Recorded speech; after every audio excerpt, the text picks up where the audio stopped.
everyone, Scott Hansen here from NFL Red Zone. I hope you're checking out 1 hour of 5-Yard Rush, one of the best podcasts on NFL football in the UK. Yo, what's poppin', Rush Nation? That's right, I am back skis off IR.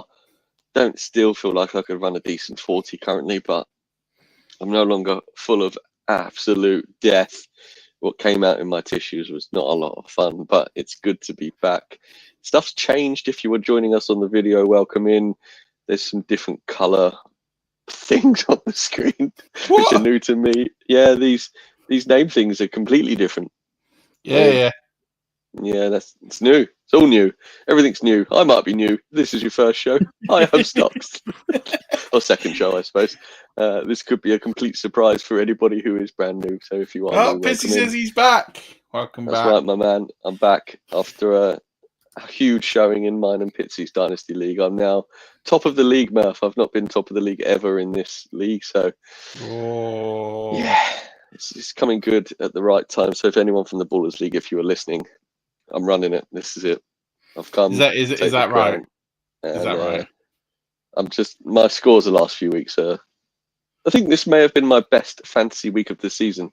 I lost 2 games, one of which was the 5-Yard Rush Live League that we drafted on this podcast just before the season. And that's not going tremendously good. And then my other loss was to you in our Dynasty League, my original home league. I got absolutely stuffed, but that's because my team is made of Watsits and there are no Watsits in the bag. So, hey, it's just I mean, you also lost in the Elimination League. You didn't get eliminated, but you did start Josh Jacobs in your running back spot, and he was on a bye. Yeah, no, I know. I saw that after I'd won. Well, you lost. No, after I didn't get eliminated, I meant. So, and to me, the only reason the way that you lose in that is getting eliminated. Okay, I mean that you can't defy that logic. I mean, technically, if you're not eliminated, it is not an L. Unlike the L that the Broncos took with. Hey, no, look, that is now officially Taylor Swift voodoo. And no, look, I mean, Pat McAfee, boy, broke it down very well. And the fact that our special teams has been pretty good this year, apart from when they blocked against the Kansas City kicking defensive unit for some reason this week. And I think we played really well in that game and actually deserved W, but yeah. We can't have nice things in Denver because you can't in Tampa, mate. We're inventing new ways to lose all the time. You know, we've lost twice in overtime without getting the ball, which is still the worst rule in sports. And this week we thought, Jake Moody, we know you've missed 3. We know you've missed 3 field goals today, but don't worry, we're going to give you the game winner. It's fine. Just walk off into the sunset, take your undeserved W, 49ers, and away you go. So. Yeah, I mean, that smacks of being, these guys are professionals, and to give a professional 4 tries at anything is, well, silly, really. So they're going to get 1. Yeah, it was annoying. So he had 6 field goals attempt. He went 3 for 3. 3 for 6, so like 50-50. 3 misses, 3 made.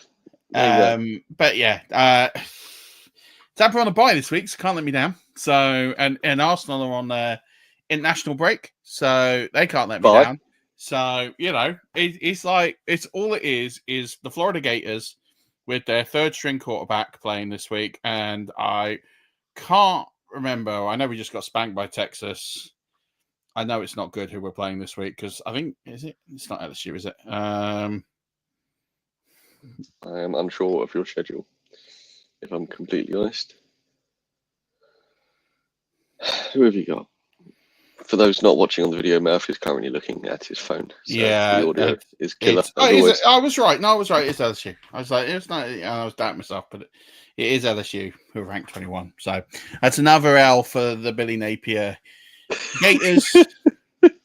Billy Napier, please do the decent thing and Foxtrot Oscar out of here because I'm sick of it. I'm sick of watching how bad he is as a coach. And look, when he's your 3rd string quarterback, I get it, right? It's never going to be pretty, but it's just, you think you turn a corner when we hold Georgia. You think like, okay, look, we didn't get disgraced against Georgia. We had opportunities to win that game, and then Texas come into town. Just, And I just think, Quinn Ewers looked like the best quarterback that's ever played college football. And like when that happens, you just think, it's time to go, son. That's it. I mean, it's time to go. Speaking of time to go, someone I was calling for to be fired about 6 weeks, 7 weeks ago, 5 weeks ago. I think 5 weeks ago, I made an impassioned plea that he would fuck Oscar out of the NFL, has finally left, and I've never been happier. That was a professional level segue, Murph. You're right. Shane Waldron has been fired by the Bears. Defensive coordinator is gone. Ta-da. Ta-da. Let's do, for those OG listeners, many, many moons ago when the Giants were, well, I say, I don't know how to put this politely. It's still terrible. Yeah, the Giants were terrible, and Murph made a passionate plea to become the GM for the Giants and was going to turn it around. And you know, I mean, it was potentially a bit of a joke back then, Murph, but actually, I don't think you could have done a worse job of what is currently happening. No, I mean, look, the Bears are a shambolic organization. There's no getting away from it. The hiring of Shane Waldron was puzzling, bizarre. It didn't work from day one, and I question why Matt Eberflus was still in charge. I dropped a stat last week that on Sundays in the NFL, he's 0-18 on the road. Most games are on Sundays. Most games are on Sunday, and half your games are on the road. That ain't a good stat, Matty boy. And unfortunately, they lose again at the weekend. But it was with an absolute whimper. I mean, to lose 19-3 to the Patriots is about as bad. It's about as bad as it gets, really. I think that's legitimately, and they're at home, but still, I think it's legitimately as bad as it gets when you've drafted the number one overall quarterback. You've paid DJ Moore, who looks like he is ready to kill Caleb Williams at any point. He's given up. I talked about this last week with Ian when you weren't here, but he's pretty much just given up on playing for the Bears, and he doesn't like Caleb Williams. I mean, so that's got to be fixed. Wasn't it him who walked off during a play and sat on the bench? Walked off during a play, and then he dropped his shoulder into Caleb Williams as he walked off and gave him one of those friendly like nudges. So, yeah, I just think for me, the issue I have with the problem I have with Chicago is they continually make bad decisions. So they let Matt Nagy draft Justin Fields, and they kept the GM, and then they fired them both after 1 year. So Justin Fields has to come in 1 year, learn a whole system. Year two, learn a whole new system. And then and then they do it with Caleb Williams. They draft him with a coach who's on the hot seat. I don't think Matt Eberflus is going to be there past Black Monday. I don't think he's going to be there.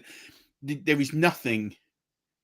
There's no way he keeps his job unless he runs the table. If he runs the table, puts him in the playoffs, I'll take it back. But I can't see that happening. They have arguably the worst schedule now in the NFL. Do you want me to read off who they've got left in the schedule? This is why I'm pretty certain they're not going to do it. So they got the Packers next. Then they got the Vikings. Then they've got the Lions. Then they got the 49ers. Then they got the Vikings again. Then they got the Lions again. Then they've got the Seattle Seahawks. And then they finish with the Packers. They have a weird quirk in their schedule where they've got to play everyone in their division in the second half. And that is 6 of their remaining 7 games. And they're in a good division. Well, yeah, they on Sunday before they lost, they were the only division with every team above 500. And that's because the other 3 teams in the division are absolutely pants in it. And I suppose their quirk helps them in the fact that if they do beat everybody twice, then they're in a shout. But if they run the table, they probably end up second division and get a wild card spot. But I don't see it. Like, I don't think they're going to beat the Lions once, let alone twice. The Lions have lost 1 game all season, which was to the Bucs in week 2. They haven't lost since. Jared Goff decided he was going to be a punter on Sunday and just lob the ball downfield to give the punter a night off, and they still won. In fact, here's an interesting quirk. Jared Goff has thrown 4 interceptions in 6 games. 4 interceptions or more in 6 games. He's 6-0 in those games. No. He's 6-0. He just gave the punter a night off.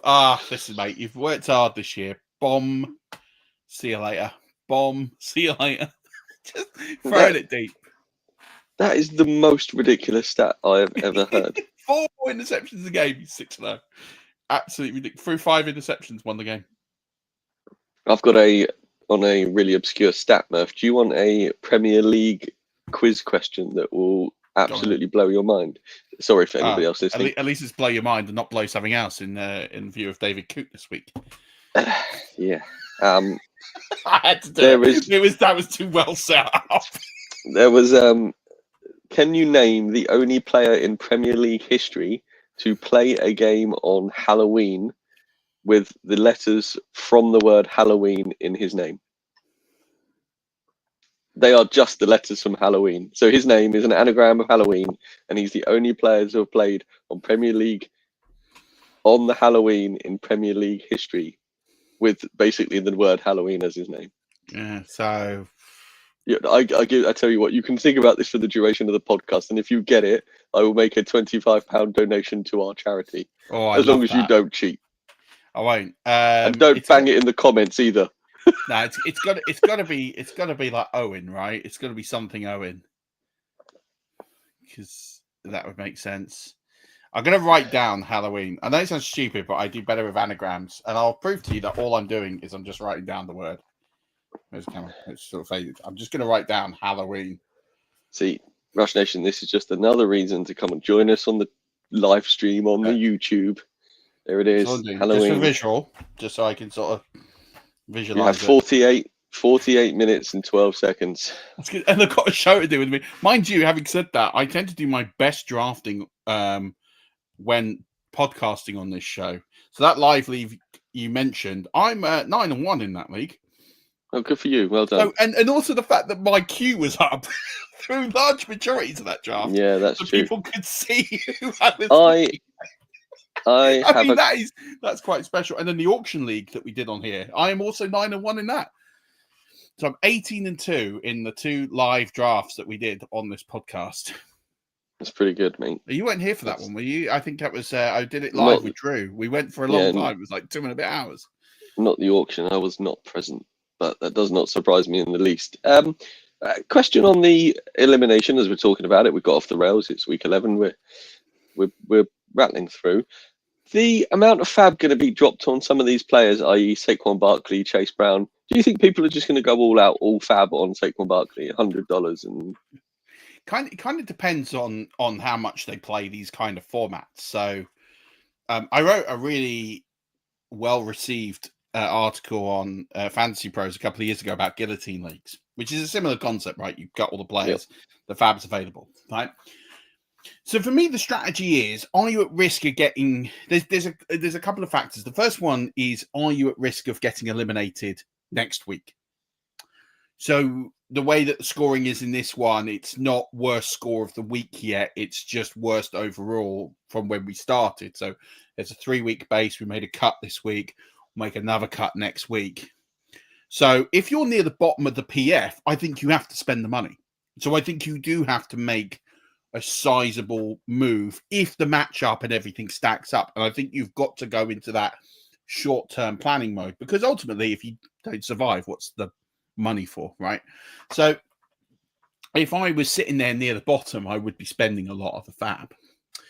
If I was comfortable near the top of the fab, so the guy who beat you in that league this week, Mitch, he was thinking about how he would tackle this. And I'm not going to give away his strategy, but the comment I made to him, and it's the same as in the article, so I'm not giving away any trade secrets here, is if you're not in danger of getting eliminated, why would you spend significant money? Because the worst thing you could do is spend the money and that player get injured. I know it's quite a negative philosophy, but if you're not at risk for a couple of weeks of getting injured, of getting cut, then you're probably best to hold and just let things pan out. Because the other thing is let people spend their fab, 1. 2, the teams that will be going out after that should be in theory better, because they will have better players because they've gone further in the tournament, so they should be better. So my strategy on this is always think about your where you are, what you're likely to do this week. Now, if you've got bye week concerns this week and you are semi at risk, you need to spend the money. If you're not, and you're going to be okay, then I would stand pat and think, okay, I might put what I call like honesty bids in. So if you've got a player there like a Jamar Chase, like a Nico Collins, like a Malik Neighbors, those kind of, well, Malik Neighbors is on bye, so it doesn't really help you this week, but people are going to bid on him. So I would put a bid out there that if I got him, then great, I'm quite happy to part with that money for him, in the thinking that no one bets on him. But if someone goes stupid, then you're fine. So for me, like an honesty bid would be like, I don't know, 10, 15 bucks. I wouldn't go crazy, but I'd make people pay a price. And then that way people pay more. And if you really don't want the player, you advertise that you've made the bid. Tell someone they got to spend. I've done that in elimination guillotine leagues where I have put an honesty bid on a player where I was like, I cannot let this player go for less than that amount. And then I've posted in the chat what I've bid and said, I will not alter this. You will need to beat that number if you want the player. Yeah. Because there are some players that are too good, and to let them slide for like a handful of dollars is just stupid. So let people spend the fab. That's kind of the key to it. So you've got to think about, when I won this last year, I held firm for quite a while because I drafted a good team. They were performing really well. They got me through the first few eliminations, and then I picked up the cream towards the end. So I walked into the playoffs, I think, with the second most amount of money, and then was able to pick up the players I needed in the key weeks at the end to get me the pieces to win it. Gotcha. And that's how you got to think. You got to think about the end game. You got to think about, I enter tournaments to win, right? I don't enter tournaments some I enter because they're charity tournaments, and I will enter most charity tournaments. So that is slightly different. I go in with the intention of winning, knowing I'm probably not going to win, but that's slightly different. But if I enter a league, unless it's a dynasty league I'm inheriting, and I know I'm not going to win, then I'm actually quite aggressive. I try and win almost all the time. So I'm thinking always about the path to victory all the way through. And that if you're only thinking about surviving, then you're going to run out of luck at some point. So I think it's okay to think about surviving when you're on the bubble, because I think that's the only way you can play. You've just got to survive by another week. But once you're clear of that, you got to think long term. That's fair. When you say on the bubble, remind me again how you get. Is it points for that? Points for, so it doesn't matter about win-loss record. So in this particular format, we chopped one last week, or just today. Then we chop one next week, which is the lowest overall score since the start. And then in week 12, it starts to get interesting because then we start dropping two. We then start dropping in those two. You drop the overall lowest scorer and then the overall lowest score of the week. Okay. This league is crazy close. There's 1, 2, 3, 4, 5 teams within 17 points. Yeah. So it is an absolute frenzy this week as to who goes. There's no. Yeah, I mean it is close. There are 5 teams within 17 points. Even the team ahead of you is only 20 ahead of that. So you wouldn't even say 37 points is still not something I would be taking to the bank. Will Thompson, take note, i.e. at the Retro Coach. I would say I'd feel comfortable in your division, the top 3 at 480 and above. It's a 50-point buffer. I don't think you're going home. You'd be unlucky to go unless you got bye week trouble. I think you'd be tough to go home. On a 50-point. Yeah, I'm doing what I do best in fantasy football, and that is have points against. I consistently am up there with people just having their best weeks against me. I might as well put it on a t-shirt now, like have your best week against me. It's a league-wide thing. Yeah, I mean it is tough. I've got a team that is first in points for and first in points against. Mm-hmm. which in week 11 in the season is absolutely mental. That shouldn't happen, because if you're scoring the most amount of points, in theory, you shouldn't be having the most points against you, because you should, in theory, be scoring more points against everybody else every week. Yep. But yeah, that happens. In that same competition, I'm in a different division to you. I've already spent some money because there were some injuries and things like that. So I'm 99 points clear of the guy who's on the bubble. So, and I looked at the players who have dropped, and there isn't too much there that I'm overly interested in. So my team, there's one player that I might put, one or two players I might put an honesty bid on. But if I don't get them, I'm not disappointed. If I get them, then great. Yeah. I think my bids are probably wild, but we'll see what happens tomorrow. Yeah. I mean, that's the beauty of elimination leagues. But we've gone off the rails, and we got 41 minutes until your hard stop that you've imposed, and we haven't even got into the show. I'll quickly rattle through the rest of the big news. That Dak Prescott is now officially out for the season.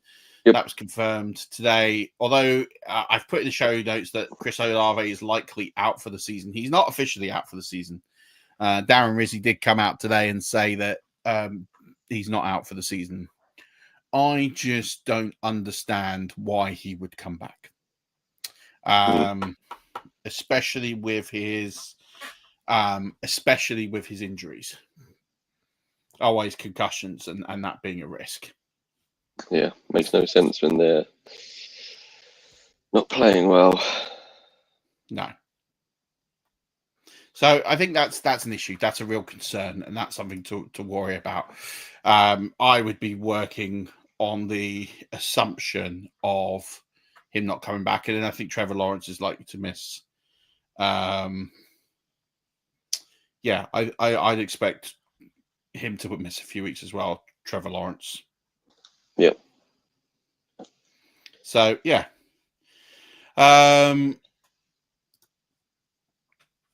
That's that one. So I think they're big pieces of news, but Shane Waldron fired. What does that mean for the Bears? I mean, there are people that are going to go nuts over the Bears now because they fired their OC. Again, they got the hardest schedule. Yeah, there'll be negative game script. There should be some additional points coming their way, but I think for me, if I'm looking at the Bears offense, I really think the only people I want any part of that going forward is probably Roman Dunze and maybe DeAndre Swift. I don't think I'll feel comfortable starting any of the other pieces in fantasy football anytime soon. I talked about DJ Moore on the buy low, sell high show on Friday, that I'd be shipping him as much as possible. If you've still got him on your roster at this point, you're in a bit of trouble. I don't know what to tell you. Try and get rid of him, but go from there. I'm just having a quick look at your Halloween, because just remember that is ticking away at me quick. Damn it! I was hoping to keep you talking and I'm multitasking here, so I do best. But let's talk about some things that I was shocked about in week 10. So the Vikings, right? So the Vikings won their game with Sam Darnold being absolutely appalling. Probably one of the worst quarterback performances I've seen in quite some time. Now they did win their game on the back of a great defensive performance, but the game did finish 12-7. I mean, it was pretty rough. Sam Darnold went 24-38 for 241, which isn't terrible, and then 3 interceptions in that one. But here's what shocked me. This is what really shocked me. So they win the game 12-7. Do you know how many plays they ran? I've given you half a clue because I've told you how many times they threw the ball.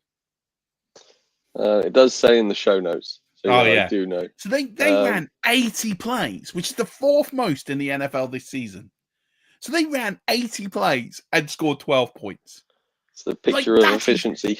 That is shocking. That is like the last time I was that biblically shocked by a performance is when the Bucs threw for over 500 yards and lost 15-3 to the Washington Commanders in Dirk Cutter's final season.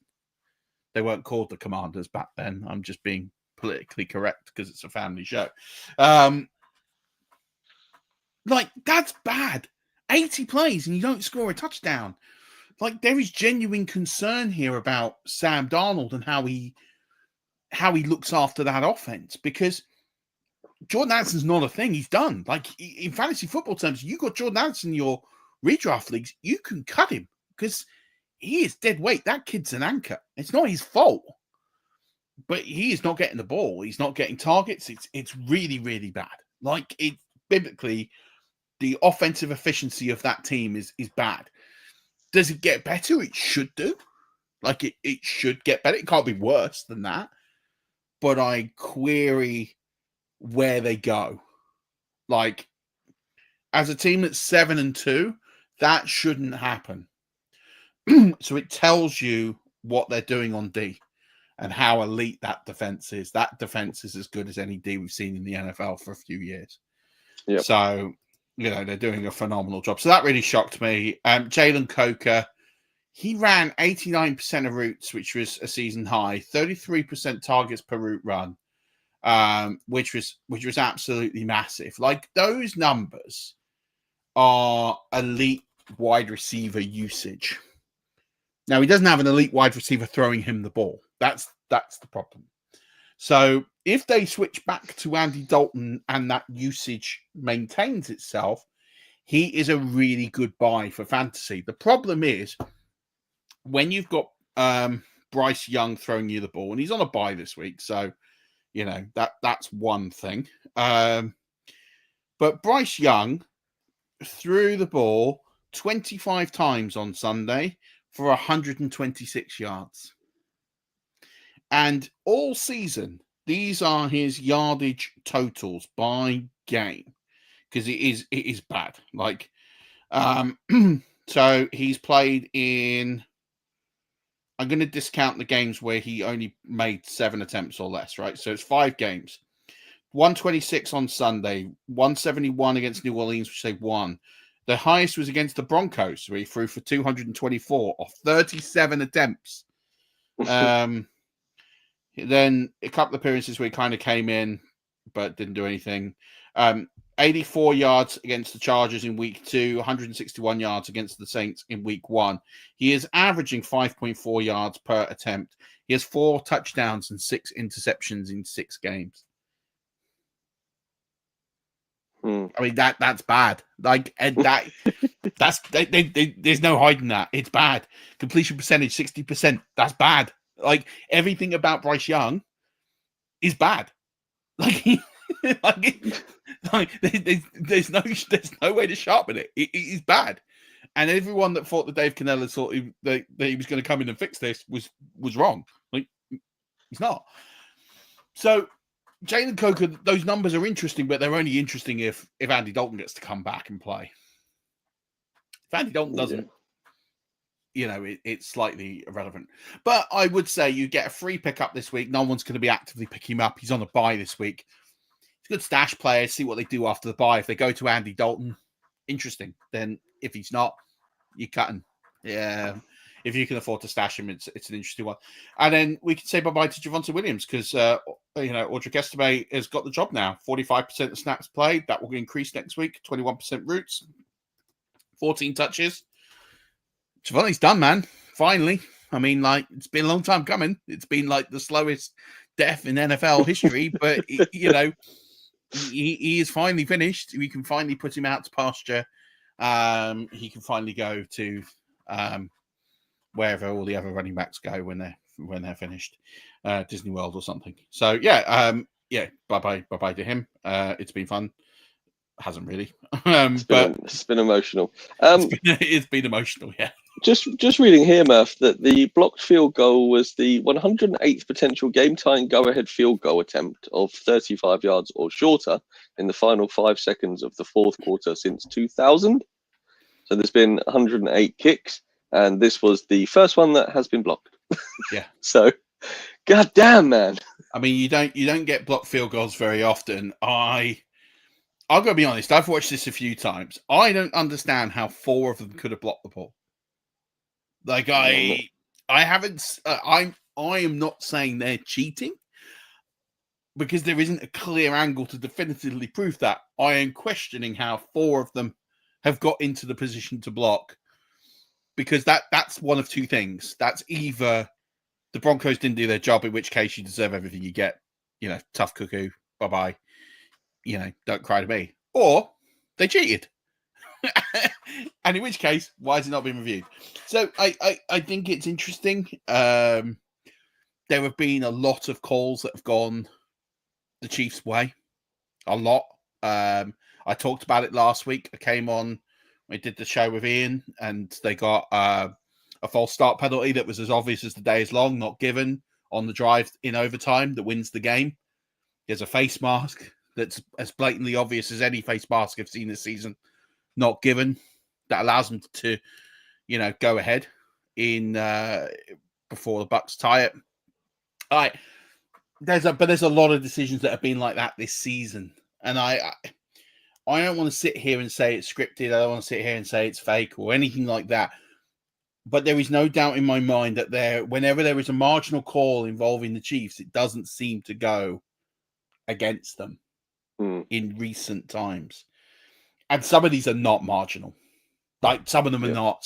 So the reason why fans are so annoyed is I actually think, and I've said this season, that I think the officiating is worse now than it was 5 years ago. I think there are times where, I'll give you a great example, right? The Falcons game with Bijan Robinson, right? I didn't know this until this game, but I thought it was mandatory that the NFL had cameras in the pylons.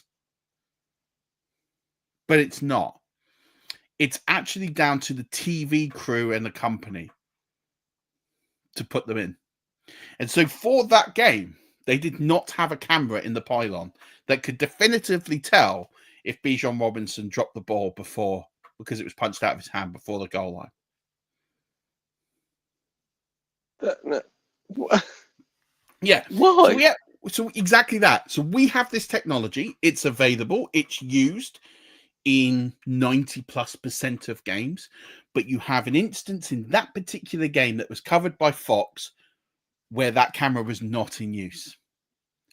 Why? That's why? ridiculous. Exactly that. But this, and this is the problem. Is there's a lack of consistency. There is a lack of just common sense, I think, in some instances, and there really is. There's just a real struggle in terms of what. I don't know. It just feels like there's a lot of fouls that don't get called. There was a great instance where player safety, I think, is being ignored. There was a player safety fine that was overturned today. I'm trying to think who it was. I've got it here and I've just lost it. Where is it? I think I've lost it. Roquan Smith. So Roquan Smith, who was fined for a really, really bad hit. That fine has been overturned. It's just a lot of really questionable things going on. You've got player safety at the heart of this. You've got 2 players that have suffered multiple concussions that are questioning. There should be question marks as to whether or not they should play in the NFL again. There is a question mark over whether there should be a mandatory period where a player sits out regardless of concussion that's longer than it is now. You've got clear examples where the concussion protocol has not been followed because players should not be able to suffer a concussion and then come back the following week, but yet somehow miraculously do. I guess for me, and we're not really talking much fantasy here, but there are a lot of question marks around the NFL, and what makes it an elite product is its ability to market this amazing story where teams who were really bad a couple of years ago could regenerate and become good. And it's all about the rebirth, the regrowth, and the regeneration of poor teams. And that's really what the sustainability model of the NFL is. You look at the Bears this year. I know it's not panned out, but there was a lot of excitement preseason about Caleb Williams and Keenan Allen and Roman Dunze and all of this. You've got all of those aspects that are incredibly important. And so when you've got calls that are going favorably for certain teams consistently, that they're on tape and they're very easy to show, and then you have a concern over player safety to where some of the best players in the NFL, Tua Tagovailoa, Chris Olave, at what point are we... Like, at what point is there going to be change? There's a good question here from Fitzy. Is like, at what point does someone stop Tua from playing knowing he definitely has CTE? Him leaving ahead after that interception shows it's not in his right mind.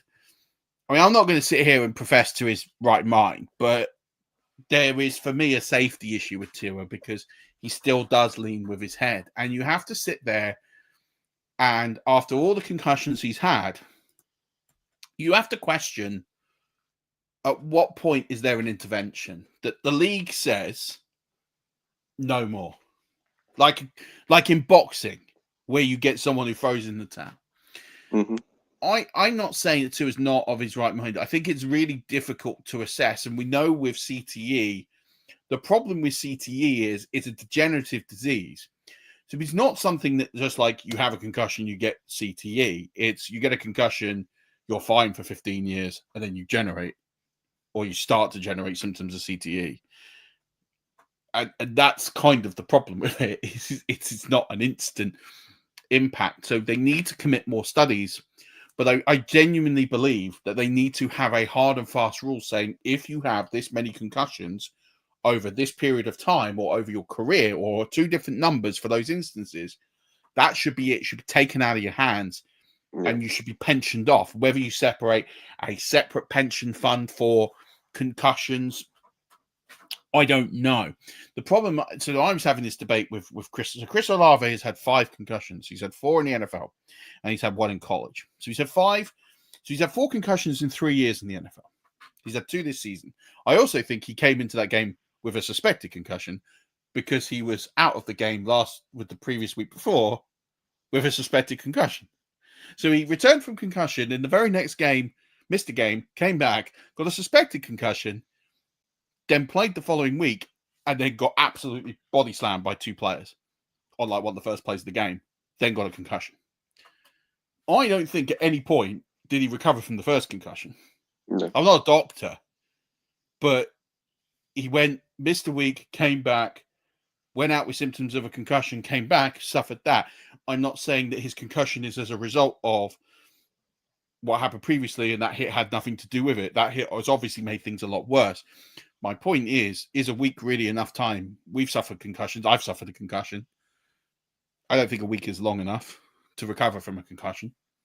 Certainly, I don't think you should be playing a high, heavy hitting sport where you're at risk to then reconcussion immediately after.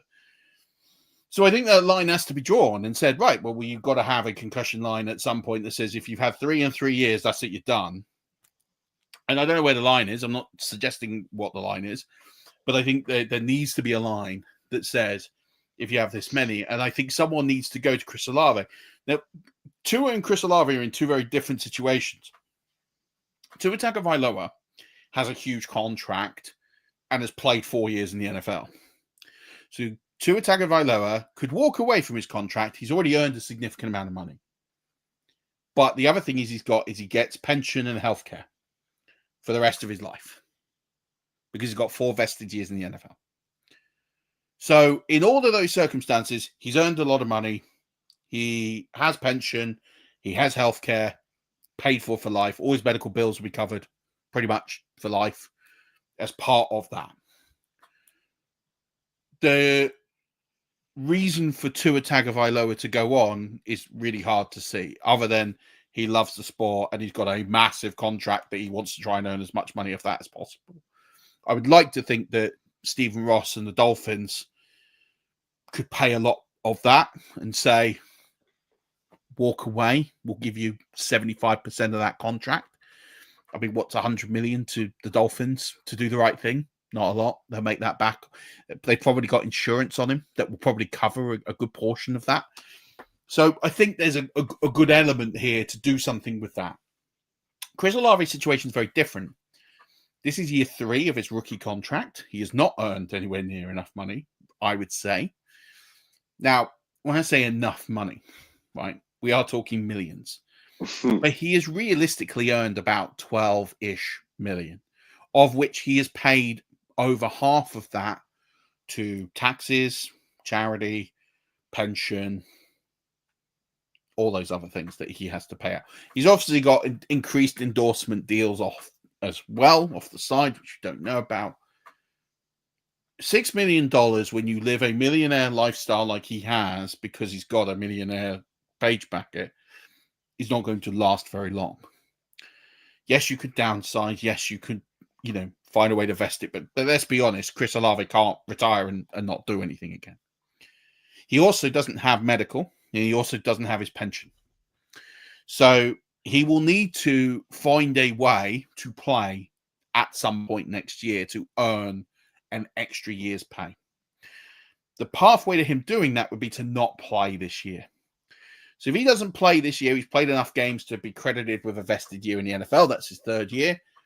I would suggest that he plays, I would like to see, for someone who's had 5 concussions and is at severe risk of CTE, the highlighted scenario would be, one, an exemption is made because of the amount of concussions, and he is awarded a pension and medical and all that sort of stuff. I don't think they're going to do that, because I think that opens the gate to interpretation and backdoors. The other thing I would do, so if I was the New Orleans Saints, is go, great, I'm going to make you active every single week of the next season. And you're going to come on for the final snap of every game.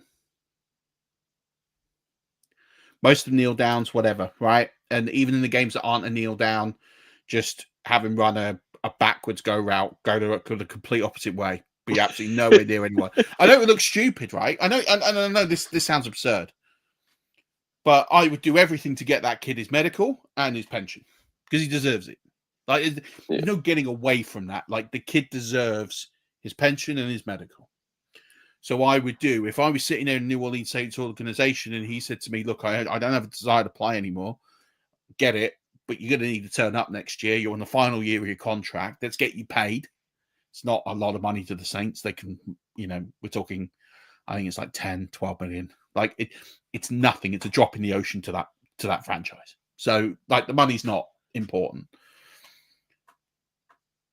But just do enough to where he gains enough vested games to where he earns his pension and his medical. And even if it's just, he only has to go out half the time in the kneel downs and he just goes out for that.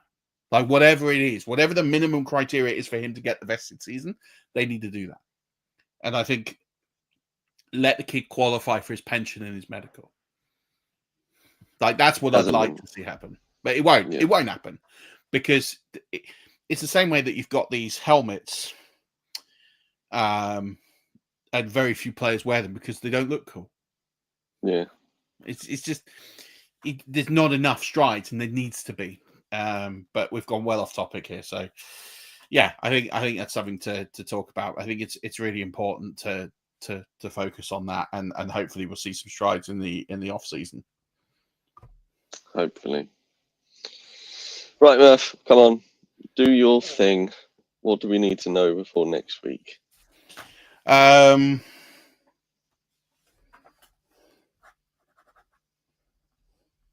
a good start. I'm just having a look. I was looking at your puzzle. I think I'm halfway there.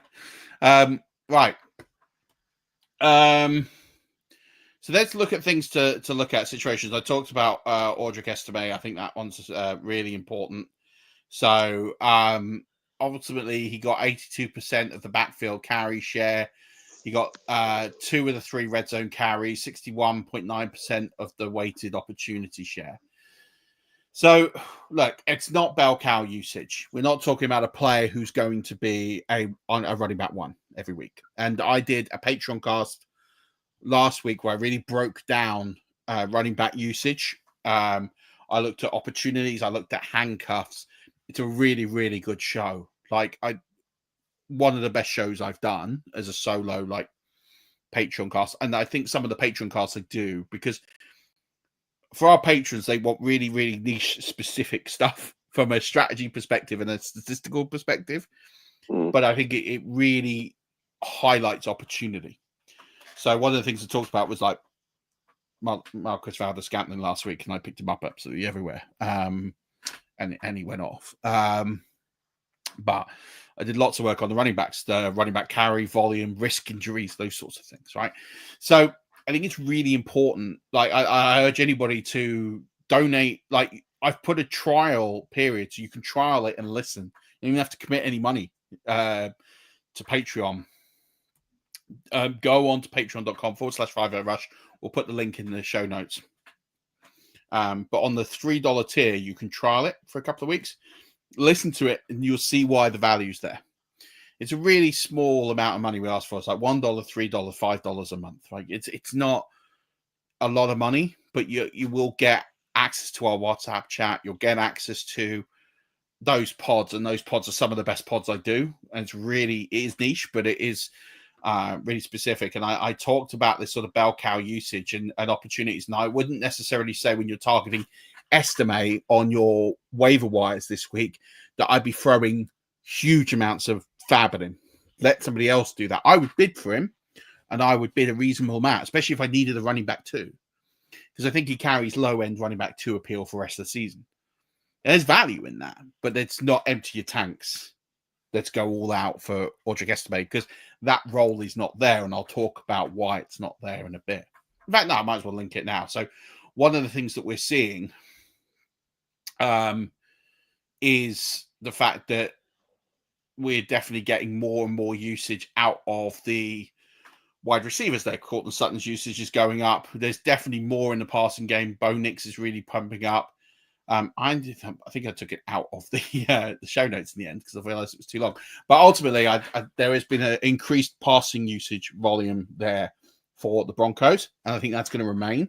So that's why I think it's a limited opportunity. He's not getting catches out of the backfield, so he is handcuffed, but he is still going to have a decent-ish low-end RB2 role.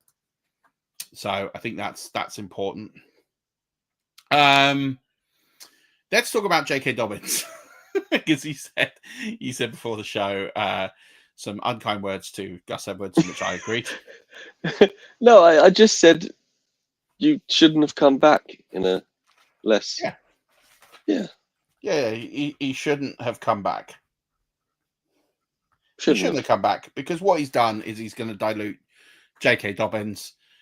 So this is the weighted opportunities for the running backs per fantasy points data for J.K. Dobbins. Week 1, 53.9. Week 2, 46.7. Week 3, 90%. Week 4, 79.2%. Then there's an injury to Gus Edwards.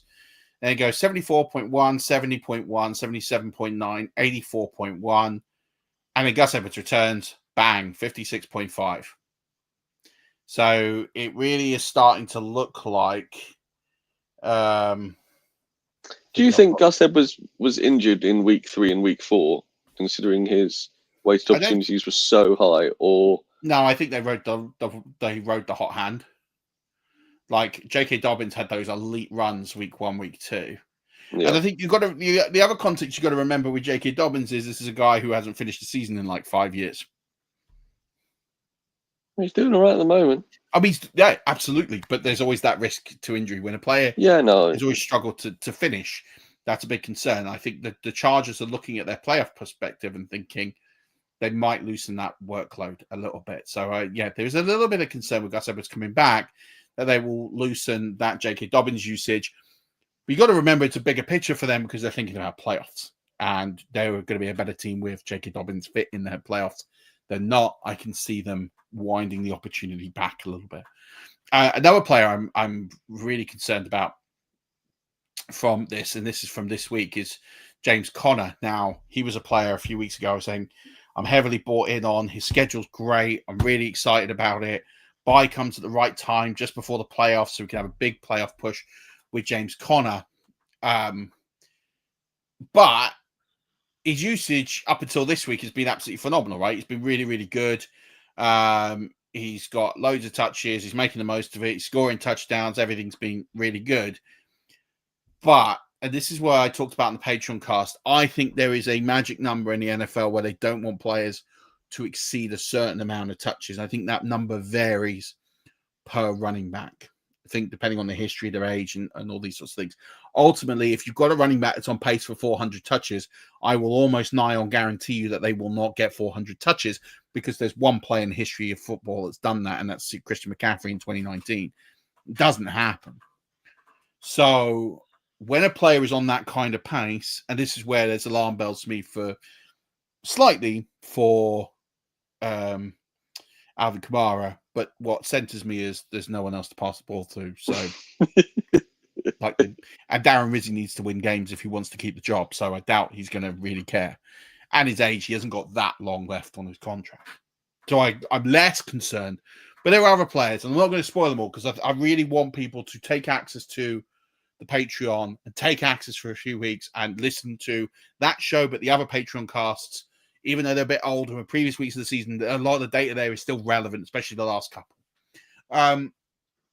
What I will say is this week with James Conner is that Trey Benson really got some work that was non-blowout, i.e. they were winning by a ridiculous amount, and non-injury related. So he got 5 carries and 2 targets. And in the first 3 quarters, Conner saw just basically a 2/3 carry share.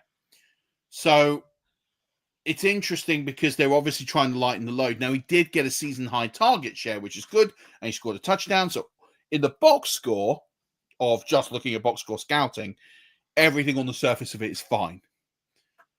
But it appears to me that they are reducing his touches. And it makes sense because James Conner right now is on 183 touches. The most he's ever had in the season was 270. If he continued his current pace, he'd be on for 311, 313, something like that. His best season was 270. That was way back in 2017. That is relevant because that was when Le'Veon Bell decided to sit out. So there was no other running back. It was a last-minute decision, a last-minute pivot week before the season.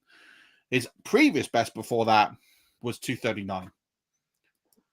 So on his current pace, he's going to beat that before the bye in week 14. So I do think they're winding down his touches. As to how much, we will have to see. James Conner went from being an RB1 for me rest of the season to now an RB2. If this trend continues.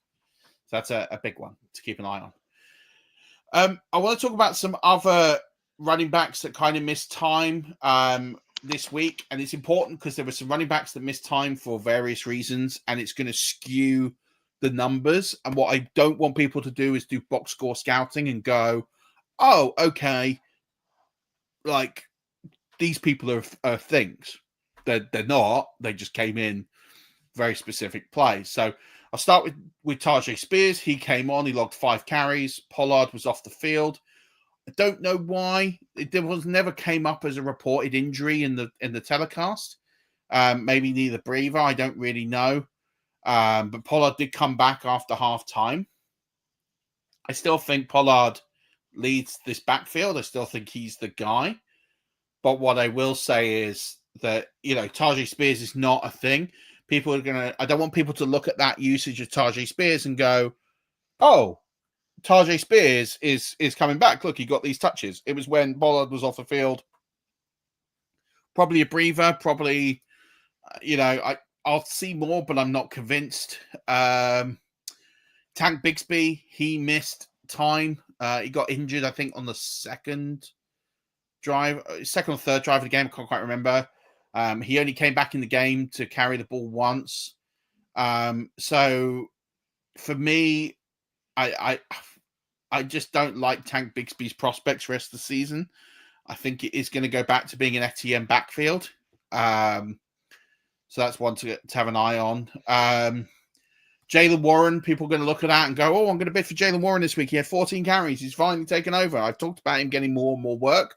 What I will say is that 6 of those carries occurred when Najee Harris was off the field due to an ankle injury. What I will also say is that Jaylen Warren fumbled on the goal line on that particular drive. And he didn't see another touch the rest of the game. That'll do it. So if you're box score scouting and you're following analysts who box score scout, I'm telling you this now. Jaylen Warren is not a guy I'm targeting this week because he got 14 carries. There's context to why he got 14 carries. Stay away from it. Cam Akers, he got 13 carries. Again, people go, oh, Aaron Jones. Aaron Jones is going to... First of all, Aaron Jones was banged up. He's actually questionable to go this week. I do think he will go, but I need a bit more information before I feel really comfortable about that. There's also, you know how I mentioned that the Vikings ran 80 plays? They ran the ball 43 times. Oof. So, yeah, Cam Akers got some work, like, great. But Aaron Jones did return in this game, which is why I think Aaron Jones will be fine this week. But those 13 carries were made up of an Aaron Jones injury and the Vikings running the ball 43 times. Mm. That's not happening every week. So just chill the boots on Cam Akers. Not something you need to be too wrapped up in or worried about. I want to talk about Calvin Ridley. He's on your bench in this elimination league. So in the 3 games since DeAndre Hopkins, I got this from Fantasy Points. In the 3 games since DeAndre Hopkins was traded, Calvin Ridley has averaged a 34% target share, which would be good for the wide receiver 1 overall. 100 receiving yards per game, which would be good enough for the wide receiver 2 overall, and 20.4 fantasy points per game, which would be good enough for the wide receiver 3 overall. His schedule for the remainder of the season, he's got Minnesota next, who have allowed the 5th most fantasy points per game to outside wide receivers. Then he's got Houston, who allow the 6th most. Then he's got Washington, who allow the 17th most. Not ideal. Then week 14 to get you into the playoffs, he's got Jacksonville. They allow the most. Then for the playoff start, Cincinnati allow the 12th most, Indianapolis allow the 13th most. So again, these are all plus schedules. And then championship week, he gets Jacksonville again. Buy Calvin Ridley. I said it last week.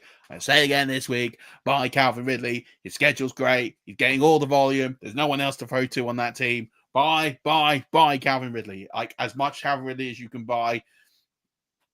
There's no way back but to buy Calvin Ridley. And if you take nothing from the 57 minutes we've been on air, buy Calvin Ridley. I will also say, get MVS in. I know that stat line is a bit wonky, but because it was 2 huge plays. What I will say is that the Saints script that. So I actually thought Mason Tipton was going to get that role and they were going to use MVS differently. But then what happened was Chris Olave went down. And when Chris Olave went down, is out for a period of time, they're going to move Mason Tipton to a different role. MVS is going to be that Rashid Shaheed role, which is baked into what their offensive playbook is like. Yes, MVS is going to have games that he is going to let you down. There's no doubt. Absolutely no doubt. He will score 0 or 2 or 4, and he will frustrate the living crap out of you. But if you're desperate for fantasy points and you need a high-ceiling player like he was this week, MVS is the way to go. Where did MVS finish this week in fantasy scoring? He finished as the wide receiver 2. Wow. Behind, unfortunately, Jamar Chase. Well, that's because everyone else tallied didn't earn what Jamar Chase did last week. Well, yeah, pretty obvious. But yeah, and then last buy low candidates on waivers if they're still out there. So Ian Thomas got injured for the Panthers. Tommy Tremble is out, and he will be. So if both those players aren't back, Ja'Tavion Sanders is the only remaining tight end on that roster. He's the tight end 1, but they have been splitting the role. So Sanders had a big boom week. So he's commanded 5 targets in 4 of his 6 games since week 5. But he's also one of the only players that's commanded a 30% target share at any point this year. Because Bryce Young doesn't throw the ball very far, it's helpful to have the tight end, the guy who's going to catch the ball. So if Thomas and Tremble are out, Sanders in week 12 is a really delicious prospect to own. If one of those players is back, he is not. And it's really as simple as that. And then also, if you're looking for another tight end, Theo Johnson, I was really in on him early in the season. I've dropped him pretty much everywhere. But in back-to-back games, he's commanded 6 targets, which is really good. He also has a 19% target share, and he's actually dipping into Wan'Dale Robinson's workload. So Wan'Dale Robinson trending like that, Theo Johnson trending like that. So if you need a tight end in Dynasty or in redraft that you can just pick up and plug in and he'll score you, a fair middling amount of points, Theo Johnson, but he has got upside because if he starts taking more of that Wandale Robinson role, there's a pathway to him getting 10 to 12 fantasy points a week. That would be good enough to put him in like the tight end 8 range, which is really, really good. His route participation rate is increasing every single week as well. He's now well over 70%. Once he gets into that magic 80% number, then we're in business. Nice. I also wanted to shout out Will on the American Wheel of Fortune. I saw this on X. Just absolutely brilliant. I will send you the video. But it was, he said, the phrase, like, I'd like to solve it. And he's like, treat yourself to a round of sausage. And it was, or it's give yourself a round of sausage was the puzzle. That's what he guessed. It was actually give yourself a round of applause. Oh, he's definitely said sausage out of turn there, isn't he? I loved it. I was all in. It. And also, just because we're about to run out of time. Get out of town. Well played. Well played indeed. For those listening on the audio. Striker. Yeah. And can you give me the year? No. 1991. I was going to say it was 90s. You threw me because he also didn't play he played in the non-Premier League and Premier League era.